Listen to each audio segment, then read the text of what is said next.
কিছুক্ষণ আমি তার কাছ থেকে কিছু পদক্ষেপের জন্য অপেক্ষা করতে থাকলাম, কিন্তু মনে হলো সে গভীর ঘুমে আছে। তারপর আরও সাহস পেলাম।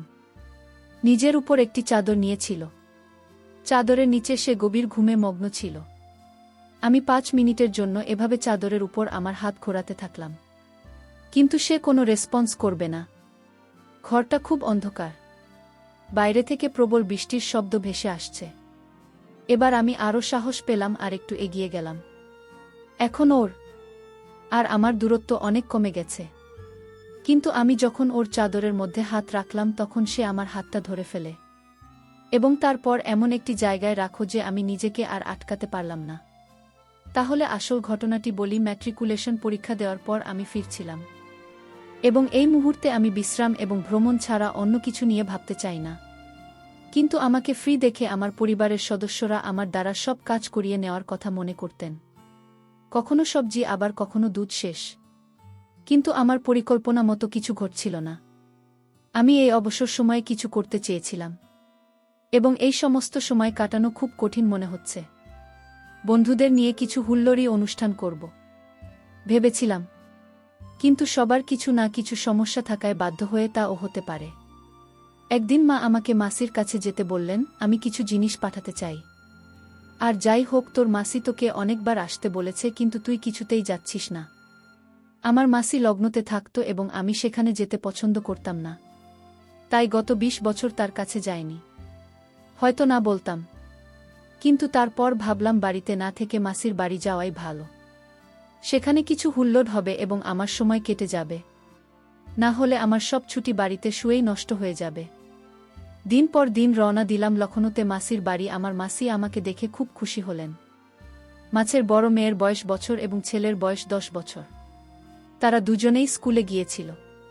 মেসো বাড়িতে ছিল না। মেসোকে অন্য শহরে বদলি করা হয়েছে, তাই শুধু শেষ সপ্তাহে একবার আসে। খাওয়া দাওয়া শেষ করে টাইম পাস করার জন্য ছাদে গেলাম। ছাদে একটা বিশাল খোলা জায়গা ছিল, আর একদিকে 2টা রুম ছিল যার মধ্যে একটা দোকান বানানো হয়েছে, আর অন্যটা দেখে মনে হচ্ছে ঘরের অবস্থা যা এটি কখনো কখনো ঘুমানোর জন্য ব্যবহৃত হয়। সেই ঘরের মাঝখানে একটা ছোট খাট বিছানা ছিল, এবং সেই খালের 2 পাশে বিছানা ছিল না। ঘরের একপাশে একটি ছোট চা গাছ ছিল, যার মধ্যে একটা স্টোর রুম বানানো হয়েছে, আর অন্যটা দেখে মনে হচ্ছে ঘরের অবস্থা যা এটি কখনো কখনো ঘুমানোর জন্য ব্যবহৃত হয়। সেই ঘরের মাঝখানে একটা ছোট খাট বিছানা ছিল এবং সেই খালের 2 পাশে বিছানা ছিল। ঘরের এক পাশে একটি ছোট শৌচাগার ছিল, যার অবস্থা বলে যে এটি খুব কমই ব্যবহার করা হয়।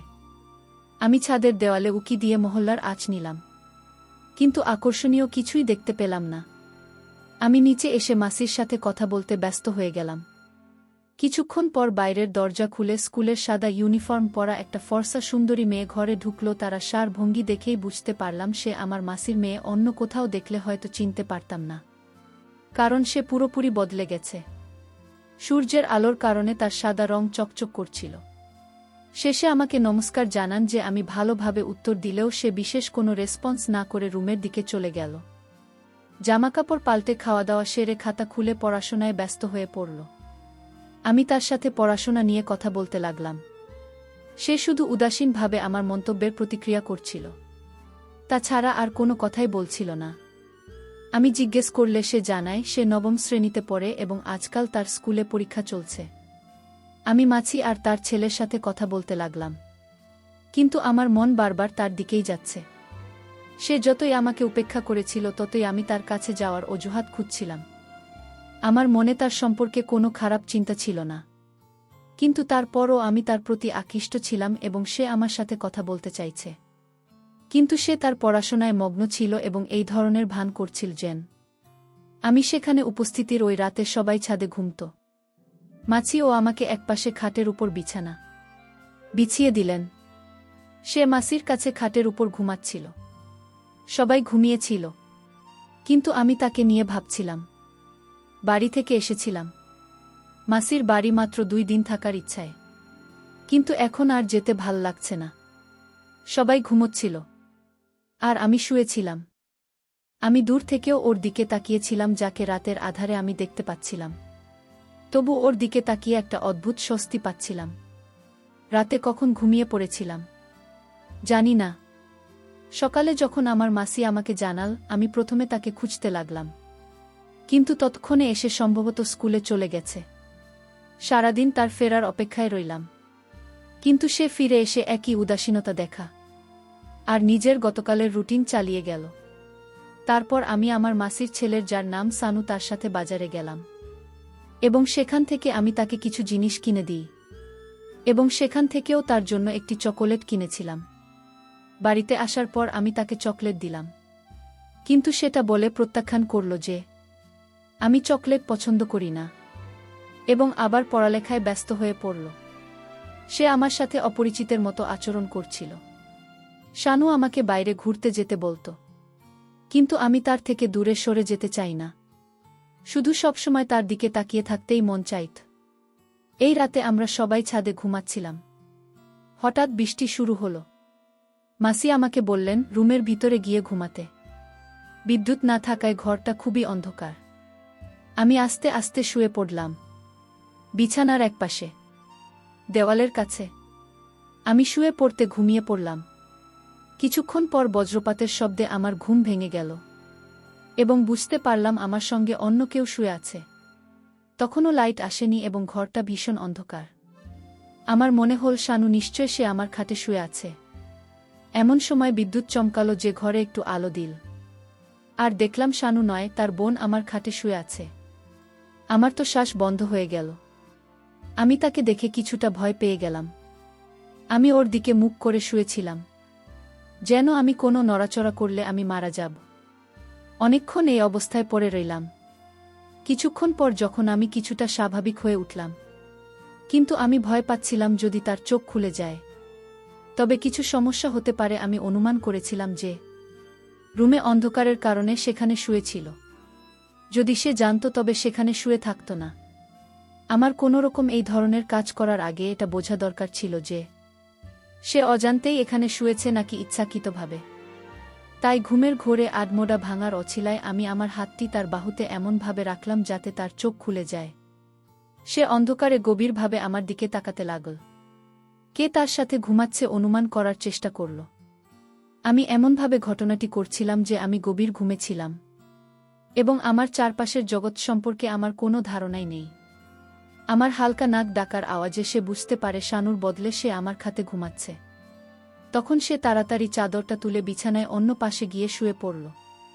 আমি একটা গভীর শ্বাস নিয়ে নিজেকে অভিশাপ দিতে লাগলাম যে ওকে জাগানোর কোনো দরকারই ছিল না। এই অবস্থায় অন্তত আমার কাছে শুয়েছিল। এখন জানি না এমন সুযোগ আর পাব কিনা। পরের দিন সে আগের মতোই আচরণ করল। মনে হচ্ছিল না যে সে আগের রাতের জন্য কিছু রিয়াক্ট করেছে। আজ সে আগের চেয়ে অনেক কষ্টে পড়ালেখায় ব্যস্ত ছিল। আমি কিছুটা সাহস সঞ্চয় করে তাকে সমস্যার কারণ জিজ্ঞেস করলে মাসি আমাকে বললেন যে গতকাল তার ম্যাক পেপার আছে আর সেই ম্যাচে খুবই দুর্বল। আমি বললাম আছি, চিন্তা করবেন না, আমি তার প্রস্তুতি করিয়ে দেব। এ কথা শুনে তিনি কিছুটা স্বস্তি বোধ করলেন। আমি গভীর রাত পর্যন্ত তার সাথে বসে তাকে গণিতের জন্য প্রস্তুত করি। যখন পরের দিন সে পেপার দেওয়ার পর এল, তখন তাকে খুব খুশি দেখাচ্ছিল। আমি জিজ্ঞেস করলে সে বলল, পরীক্ষা খুব ভালো হয়েছে এবং আজ আমার একদম শেষ। তারপর সে আমার সাথে হাত মিলিয়ে আমাকে ধন্যবাদ দিল যে তোমার কারণে আমার পরীক্ষা ভালো হয়েছে। এরপরে আমি তার সম্পূর্ণ ভিন্ন একটি রূপ দেখতে পেলাম। সে আমার সাথে অনেক ফ্রি হয়ে গিয়েছিল এবং পরবর্তী 2 দিন আমরা অনেক আড্ডা দিলাম। এই রাতে ঘুমানোর সময় আবার বৃষ্টি হল এবং আজও মাসি আমাকে ভিতরে গিয়ে ঘুমাতে বলল। তাই আমি রুমে এসে বিছানার অপর পাশে শুয়ে পড়লাম, যেখানে শানু ঘুমাচ্ছিল। কিছুক্ষণ পর আমার চোখ খোল। তখন ঘরের সম্পূর্ণ অন্ধকার।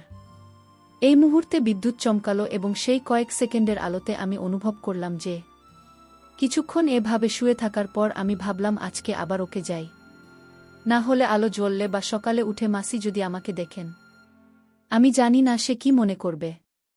তারপর আমি আমার হাত দিয়ে তার বাহুতে আঘাত করলাম যেন আমি ঘুমের মধ্যে মেরে দিয়েছি। সে উঠে বসল এবং খুব মনোযোগ দিয়ে আমার দিকে তাকাল এবং তারপর আবার সেখানে শুয়ে পড়ল। কিন্তু আমি তখন শুয়েছিলাম এবং ঘুমের মতো অভিনয় করতে থাকলাম। আমি দেওয়ালের দিকে ছিলাম আসে বিছানায়।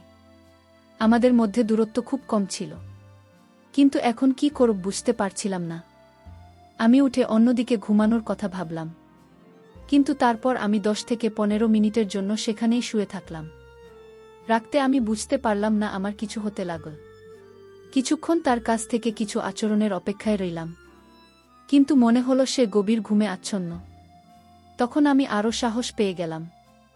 সে নিজের গায়ে চাদর দিয়েছিল। আমি চাদরে হাত রাখছিলাম, কিন্তু সে সাড়া দেয়নি।